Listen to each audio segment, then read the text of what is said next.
নমস্কার, সকলকে জানাই নতুন বছরের অনেক শুভেচ্ছা। ছোটদেরকে জানাই আমার ভালোবাসা এবং বড়দেরকে জানাই আমার প্রণাম।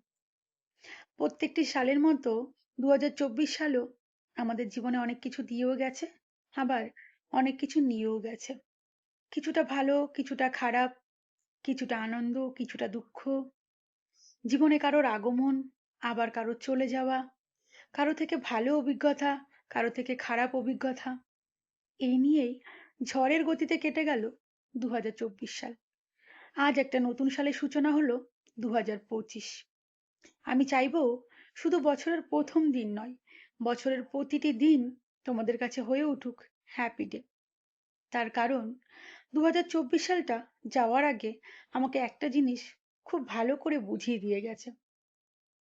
কে তোমার জীবনে থেকে গেল, কে তোমার জীবন থেকে চলে গেল, কে তোমাকে ভালো বলল, কে তোমাকে খারাপ বলল, এই ভেবে নিজেকে কষ্ট দিও না। নিজের দিকে লক্ষ্য করো। তুমি কি সঠিক পথে চলছো? কোনো ভুল করছো না তো?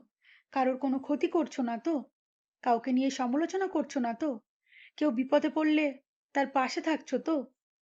যদি নিজের কাছে তুমি সঠিক থাকো, তাহলে পৃথিবীর কোনো শক্তি নেই যে তোমাকে ভাঙতে পারে। নিজের কাছে পরিষ্কার থাকো আর তোমার প্রতিটি দিন হ্যাপি ডে করে তোলো। ধন্যবাদ সকলকে।